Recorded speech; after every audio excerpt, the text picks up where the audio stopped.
the All Indiana Podcast Network. This is AC's Conversations. AC's Conversations is about sports, music, TV, movies, and more. Everything and more. Everything is ready to go. That include the latest news and rumors, along with interviews with the biggest names in sports and entertainment. This is AC's Conversations with your host, News 8 Sports Director. The man is the real deal. Let's go to work, fella. Anthony Calhoun. Hi, everybody. Time now for AC's Conversation, all a part of the All Indiana Podcast Network. It is the month of May, and you guys who are from Central Indiana, you know the deal. It's all about racing. And who else better to talk about the month of May and the Indianapolis 500 than the man that knows everything about this big race? Doug Boles, who is the president of the Indianapolis Motor Speedway. He joins me on this conversation. And tell you what, sit back, relax. We get into some really cool topics, and we have a lot of fun. So let's go racing, everybody. As you all know, it is the month of May, one of my favorite times of the year. Been from the state of Indiana, from Evansville, but been in Indianapolis over 20-plus years. There is nothing like the month of May. And I'm so delighted to welcome to AC's Conversations, everybody, the man that knows everything about the month of May, the Indy 500, IMS, you name it, the president of the Indianapolis Motor Speedway, the great Doug Boles, joins us here on AC's Conversations. Doug, thank you so much for joining us. And, man, I tell you what, I am just so excited to know that we are going to be having a race in the month of May this year. Yeah, it's really strange as we're getting set up here for the Indy 500 at the end of the month, and we've been thinking about, we had a 500 last year, we had a race here in the fall that fans got to attend, but as we've been looking around, we're like, it's been 2 years since we've had fans inside the gates of the Indianapolis Motor Speedway in May. It's just really hard to believe that we've missed folks for over 2 years in May, so getting fans in here is really, really important, and having the race in May is really, really important. It was really strange last year, as you know, to come out here when there was no one here and you had race cars running for the Indy 500. Just a really strange experience that we don't really want to ever have to go through again. Yeah, it was surreal last year, as you mentioned, been there in August and not having fans out there. I mean, I'm glad we did have the race to get it on, just to have it completed for that year. But how challenging was it for yourself and your team trying to deal with all the protocols and, dealing with, a pandemic that was so unknown to so many people and trying to navigate through that?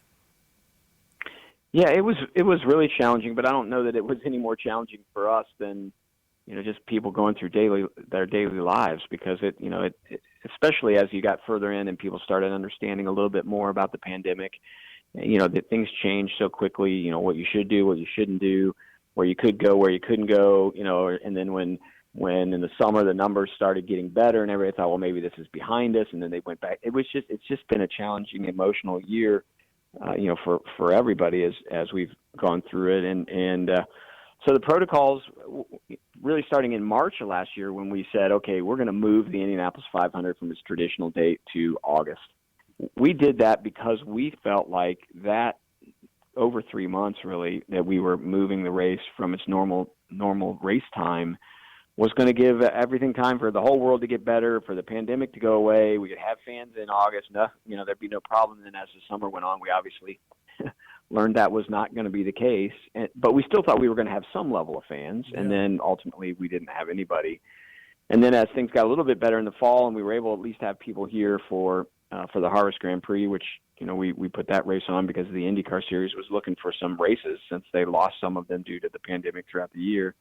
It was nice to have fans, but even then it was challenging with the protocols. And then you never would have dreamed that, especially in March of last year, that in May of 2021 we'd be dealing with the same thing. So just trying to figure out what the protocols were going to be for this month. We didn't really announce that until close to the end of April, and it's just because we didn't know what we were going to be dealing with, and the city was waiting for, the best, the news that they could understand out of the NCAA tournament, and giving us time to hopefully be able to make the best decision possible. So, and then we told the ticketing team, and they had to go reseat the whole venue. So it's been a crazy year, and certainly a crazy few weeks here at the Speedway as we've been trying to get ready to open up for fans. So the good news you guys reported just a few weeks ago that, yes, there will be fans in the stands for the 105th running of the Indy 500, and 135,000 fans, 40% capacity there. How excited are you to have the fans back? And I know you deal with fans all the time. You're so personable. You want to hear from the fans all the time, the good and the bad, if you will. But how excited are you to have it back? How these fans back get a chance to see the race? Well, we said last year that an Indy 500 without a fan, it's hard to call an Indy 500, right? It's just another race, and it, in a lot of ways, it felt that way because the fans, the energy level, you've experienced. You know what it's like on race morning when this place fills up and you're standing out there on the grid watching the drivers for the first time all month. They look around, especially the rookie drivers that have never been here before, and they look around and they go, oh, my gosh, the place that's so humongous. When you put all those people in there, it feels like this really intimate setting, and you can cut the tension with a knife. It is the excitement and the tension that's there. And to have an Indy 500 that just didn't have that was a challenge, and it really reinforces the thing that we already knew, is that it is the fans that make the event special. And having fans back, even at 40% of what a normal Indy 500 is, I think, it will definitely bring some of that energy level back. And I keep trying to tell people, too, that the place is going to look relatively full because the way we're spacing people with a couple seats in between customer groups, so those groups could be 2 people in a group or 40 people in a group so there will be pods of large amounts of people sitting together, but they come as their own group. And so as you look at that, I think and especially with those long angle lenses, it's going to look like there's a lot of people here. So hopefully I hope the drivers really enjoy it. I know I can't wait to watch people come through the gates on race morning when the cannon goes off and we get back to some of that normalcy. I mean, it is absolutely my favorite day of the entire year, and I can't wait to experience it again. So here's the big question. You can let all the scoop right here. Let it all out here on AC's Conversations. What's the deal? Are we having a blackout or what's going to happen here? What can you tell us? We get asked the question a lot. I mean, we get asked it every year, even in a normal year, and we had never really done anything except for the delayed broadcast that we had until 2016 when we actually sold the reserve seats out early, a few weeks before the 500, and then we stopped selling GA tickets. And at that point in time, we thought, if there's no opportunity for somebody to see it live because they can't buy a ticket, that we ought to lift the delay and allow people to watch it in the market live. We did the same thing last year because nobody could come see it. So we did that. So I think it's really just going to depend on where we end up in terms of, if there's not a way for a fan to come see the Indy 500, it's definitely something I think we have to take a look at. But right now our focus has been on just getting through all these protocols, getting tickets and getting all that reassigned, and then getting into this first week of IndyCar racing and practice for the Indianapolis 500, and then we've got a few days still before we know what's going to happen on May 30th. You have any idea when you may make that decision or a time frame where you may need it that is important for you guys to get the word out? Not necessarily. I mean, I think when we I can't remember when we made that call last year. I know that when we made the call in 2016, I think we all gathered in the office on a Sunday night late and started talking through, and then we actually worked until midnight or 1, kind of thinking through how that might work and what the communications would be. And then we literally we went home for a few hours and came back in, I think, at 5 or 5:30 on Monday and just kind of worked through the process. We have a great partnership with the folks at Emmis and the radio network, and part of what makes them special is they're the exclusive way to hear the Indy 500 or participate in it live if you're not at the Speedway. So we have a partner there that at some point in time we have to sit down and talk to because it's important to them. That's one of their traditions, and a lot of our fans' tradition is that radio network. So, if we get to a point where we're really seriously thinking about this, then we need to sit down and talk to them as well. Yeah. So we know there's a cap, if you will, where it comes to the total fans that can be a part of this year's Indy 500 for us actually seeing the race. So my question to you, look, we know what it's like early in the morning on race day. Everybody tailgating, getting ready to a lot of them coming into the racetrack. That may not be the case this year, most likely for a lot of race fans. So give me your take on that. How concerned are you about that regarding the tailgating outside, how massive that could be? No, it definitely could be massive. And, one thing I've said all along, and all of us, Mark, even Roger, we've said all along, we're an outdoor venue. And it is pretty clear that outdoor venues are much different than an indoor venue. A lot of the COVID transmission, most of the COVID transmission, almost all of the COVID transmission is from inside contacts. Very, very rarely does it come from outside contacts. So that's really helpful for us. Even if you are tailgating at your car in the parking lot, whether it's in one of the Speedway's parking lots or in the front yard of one of the Speedway town neighbors who have people parking in their cars, you're moving around. You're not necessarily stuck in the same space with folks. So I think you're going to see the same amount of tailgating, and I think we feel relatively comfortable that tailgating will be safe. We'll continue to message to people that we want them to be safe, and encourage people to wear a mask when appropriate, and do all the things to take care of each other. But tailgating is part of the experience of the Indianapolis 500. It's not just about the race. It's about what happens from the moment you leave your house to wherever you get parked, what you do after you park, when you walk to your seats, and then that whole experience going back home. So tailgating for a lot of folks is as much as as important as hearing Jim C sing "Back Home Again" in Indiana. So we don't want to discourage people from doing that. Well, we got some good news early in the week. Last week when it came to the CDC, people who are vaccinated, they don't have to have masks on in or outdoors, which is great news. Seems like we're moving obviously in a great direction. Do you think those numbers would change? Would you get approval to have more spectators for this race, or you're capped at 135 and it is what it is? Well, there's a couple complications in it. So yes, the CDC announcement that if you're fully vaccinated, you're okay outside without a mask if you so choose to do that. We did hear that, but where a lot of people they stopped reading it there and didn't go beyond the comma. And the other one was, unless your local governing authority or the store or the business decides that they need to have different restrictions. So at least as of the time that you and I are speaking on this podcast, the local health ordinance here in Marion County requires a mask when you are outside and at a venue like the Indianapolis Motor Speedway in a crowd like that. So that, I don't know if that will or won't change, but that's where we are. And that was when we announced that we could have 135,000 folks, that was one of the key elements of it, was that a mask was required for us to be able to have that many people here. And in terms of attendance, if they were to allow us to have more, we could probably have more people because there will be some areas of the Speedway grandstands that won't have a lot of people, so you could put people in them. But it would be really hard to go too much further because we basically we've really moved the entire venue around. So you may be in your normal seats, or you might have been moved one or two seats, or maybe a row or two, but in your section. And then we agreed that in most instances, your customer group will have two empty seats on either side of that customer group.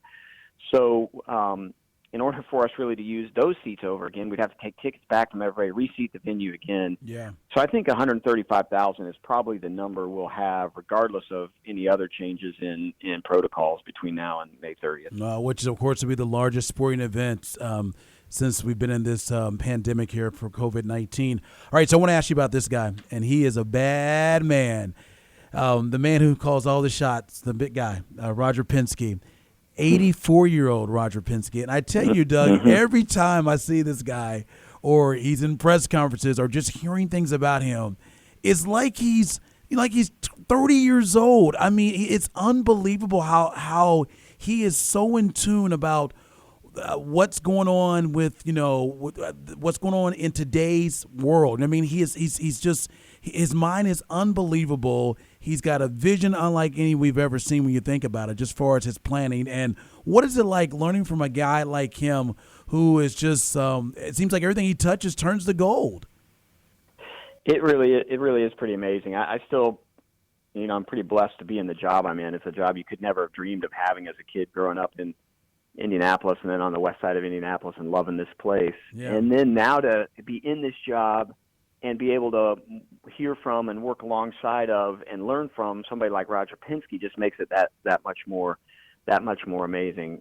He's down here at least once a week, usually for more than one day in the time that he comes down. And when he's here, we're walking around. He's got a list of things he wants to go see and a list of things he wants to go do. So we'll spend a little time in the office going through the traditional business things that you would go through. Your budgeting and how's your expense stuff going, and what are we going to spend this week? Do we really need to spend that, or could we spend that more wisely in this direction? And then it's you put your coat on if it's cold out, and you wander all around the facility, and that's been the most fun part for me, is just how in the details he likes to be. Mm-hmm. And it's not because he wants to micromanage. It's because he wants to help you make the right decisions and help you look at something maybe in a way when you've been around here like me for 10 years that you may not see the way that he sees it. And for him, he's been at the Speedway for 50 plus years on the racing side, but on the backside of the grandstands, walking in the concession stands and the restrooms and sitting up in the seats, it's almost a first-time experience for him. So he sees it in a completely different way. And it really, I think, when our fans come in here for a race day that haven't been here in 2 years, I think they're going to notice. And a lot of it is just a bunch of little things on top of other little things, and it makes a big difference. Nobody's going to outwork Roger Penske, and nobody's going to out-detail Roger Penske. And those are really the two pieces of the special sauce that make him so successful. Yeah, that's good stuff there. Yeah, just hearing from you and just other people who are really close to him, you all echo the same compliments about him and just how much you've learned from him and how you continue to grow. Because, like I said before, I can go back to even the Super Bowl days in Detroit and what his impact there outside of racing. And I'm excited to see what he's going to bring to the Indianapolis Motor Speedway. I'll ask you a couple more questions, then we'll let you get out of here. What do you enjoy most about your job? Because, you are so connected with the drivers, the fans, this community here in Indianapolis, and as you mentioned, you're from this area. But what do you enjoy most about what you're doing? Well, there's probably two things. The one I enjoy absolutely the most is interacting with fans. I love to talk to fans on my way home, pick up the phone and call them, just surprise them and say, hey, thanks for being a fan. How can we make your experience better? I love to hear the stories from our fans of how they fell in love with the Indianapolis Motor Speedway, how their experience has been, what we can do to make it better. I love just the passion that our fans have for it, and really sort of related to how much I love interacting with the fans. I love the fact that on behalf of the fans, I can go out and promote the Indianapolis Motor Speedway, and in particular the Indianapolis 500, and the energy and enthusiasm that I have for it is really a reflection of the energy and enthusiasm I know that our fans have for it. So I just want to be that steward who's been given this platform as president of the Indianapolis Motor Speedway to go out as a fan at the top of my lungs and scream, this is the greatest event in the world. It's the greatest race in the world. You got to come here. You got to come here. And that's really the fan in me. And every time I talk to fans, it just energizes me more, and it makes me want to go out and introduce this sport and this facility to more people. That's great, man. All right, so we got the race obviously coming up in the latter part of this month, and talk about a competitive field. So we know we've got 35 drivers, 33 spots obviously up for grabs for the race. 15 different countries where these drivers come from, 9 past champions in it, 3 rookies. You talk about a field that is loaded. Give me your take on what we can expect to see this month. I've had this conversation a lot over the last several weeks once the NTT IndyCar Series kicked off, and just talking about the depth of the field and just the strength of each of the competitors. It is an amazing field with a lot of great race car drivers. And I grew up loving the Speedway and falling in love with IndyCar racing in the late 70s and through the 1980s. And in a lot of ways, that was, in my mind, the greatest era ever in terms of competition, when you had Mears, Foyt, Unser, Andretti, Sneva, Rutherford. You could go on and on and on with these great race car drivers that competed with each other.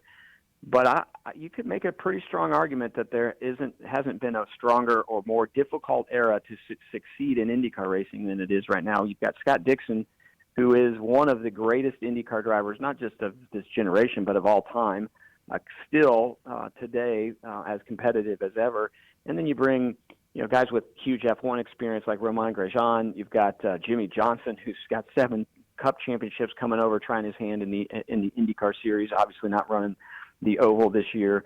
And then you've just got a stout field of unbelievable IndyCar drivers who've been around for a long time. Scott McLaughlin, who comes from Australia, winning V8 Supercars. It has become a platform for the greatest drivers in the world, and I think that's the exciting part leading into the Indy 500 is just how many great names and how much talent is in the field. And you'd be hard pressed to pick a winner like you might have been able to pick in the maybe in the 90s. You could pick between 5 or 6 guys, the late 90s, and now it's an entire field that can win the Indy 500. Yeah. So the end of the month, that's Sunday before Memorial Day weekend. What's it going to be like for you, man? I mean, I know will you shed some tears knowing just how difficult it was last year, but now knowing that we've got the race in on a weekend that we've known for so many decades, you think about it, and time of having this race? Well, I shed tears every year when Back Home Again in Indiana is sung, and it just, for me to stand out and just on the grid and just with all of the people in the grandstands, and that song sings, it's really, it's played or sung, I get so emotional thinking about what it means for the state of Indiana, for the city of Indianapolis to be on this international platform. And it's Memorial Day weekend, and we've just played taps and, celebrating men and women who've paid the ultimate sacrifice for our country. It just is a really, really emotional moment. I haven't thought about it till you just asked me. It will be interesting to see if that moment is even that much more emotional, knowing that it's been 2 years. And last year we had to have Jim sing that song into an empty, cavernous facility that hopefully on May 30th will feel much more like a small, intimate theater, which makes it so special. And I got a feeling if I don't shed any more tears, they will certainly be even deeper, heartfelt than they normally are. Yeah. Well, we'll leave it there, man. Thank you so much for joining us here on AC's Conversations. And, you are such a man, you're a man of just information when it comes to our racing community here in Indianapolis and, of course, throughout Central Indiana. When everything's going on with the Indianapolis Motor Speedway, we know we always can turn to you to give us the full story on what's going on, and we appreciate your passion. And thanks for all you do for the drivers, IMS, and, of course, folks like me in the media as well, man. It's always a pleasure working with you, and thanks so much for joining us. Well, thanks for having me on, and look forward to seeing you out here trackside soon. All right. Thanks, Doug. Well, that was a lot of fun getting a chance to talk to Doug Boles, and I can't wait for this entire month of May. And as he mentioned, man, who knows who's going to win this Indy 500? Such a talented field, and we'll have you covered throughout the month right here on Wish TV, so make sure you tune in for our daily report, Speedway Today, out there at the Indianapolis Motor Speedway.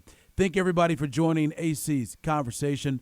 We'll be back to do this once again on the All Indiana Podcast Network. Appreciate you guys taking the time to hang out with me today, and more podcasts coming your way right here on this network. Discover more at wishtv.com and when you follow Wish TV on Facebook. Plus, be sure to follow and subscribe to the AC's Conversations podcast and others on the All Indiana Podcast Network. Connect now at allindianapodcastnetwork.com.